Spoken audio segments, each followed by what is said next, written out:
تراویح کی نماز میں جو ختم قرآن ہے اس میں اجتماعی دعا کرنا کس حدیث سے ثابت ہے؟ یہ سنت ہے یا بدعت ہے؟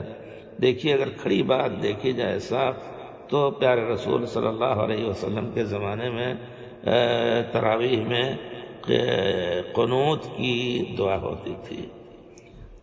آپ شاید پوچھنا چاہتے ہو کہ جو ختم قرآن، جی ہاں، تراویح کی نماز میں جو ختم قرآن ہوتا ہے تو ختم قرآن کی دعا یہ پیارے رسول سے ثابت نہیں ہے۔ کچھ لوگ کہتے ہیں کہ سلف کہتے تھے، کرتے تھے، لیکن اگر پیارے رسول صلی اللہ علیہ وسلم سے ثابت نہیں ہے تو پھر اس کی مشروعیت جو ہے وہ مخدوش ہوگی، یعنی اس کا مشروع ہونا بھی جائز نہیں ہوگا۔ لیکن اگر کوئی ختم قرآن کرنا چاہتا ہے یا ختم قرآن کے نام سے دعا بھی کرنا چاہتا ہے تو اس کو قنوت میں کر لے، مشورہ یہ ہے۔ اور قنوت میں نماز سے رکوع سے پہلے یا رکوع کے بعد قل اعوذ برب الناس ختم ہوئی، اس کے بعد نہیں بلکہ رکوع کر لینے کے بعد پھر اللہم اہدنا فیمن ہدیت وغیرہ جو عام طور پہ وتر میں پڑھتے ہیں، اس کے علاوہ اور اللہ کا شکر ادا کریں کہ اللہ تعالیٰ تو نے توفیق دی کہ ہم نے ختم قرآن کیا، اللہ تعالیٰ ہمیں اس کی برکات دے، اللہ تعالیٰ ہمیں اس پر عمل کرنے کی توفیق دے۔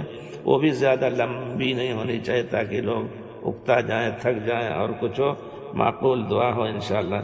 یہ ہے مشورہ، انشاءاللہ اس میں کوئی غبار یا کوئی شبہ نہیں ہے۔ اور اگر ہم سورہ قل اعوذ برب الناس پڑھ کے والناس کے بعد ہی ختم کرنے کے بعد اور دعا کرتے ہیں تو اس کا ثبوت قرآن یا حدیث یا صحابہ کرام کے افعال میں نہیں ملتا ہے۔ البتہ عام ختم قرآن اگر کر رہا ہے باہر آدمی، ہم نے روزانہ میں پڑھتا ہوں مثلا، اور آیا عصر کے بعد یا ظہر کے بعد ہم نے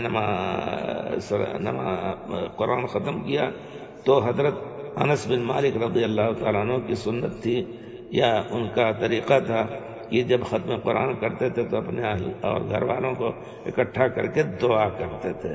تو یہ دعا بھی ایک صحابی کے فعل کی بنا پر ہمارے لیے اسوہ ہے اور وہ ہم کر سکتے ہیں انشاءاللہ۔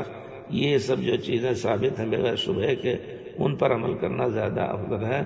اور ہمارے خیال سے اگر جو کہا جاتا ہے کہ سلف کا یہ قول رہا ہے، اگر واقعی اس طرح کا سلف کا رہا ہے تو بہت سی چیزیں لوگ بدعت کے چیزوں کو بھی سلف کے نام سے سنت اور عمل، صحیح عمل ثابت کرنا چاہیں گے۔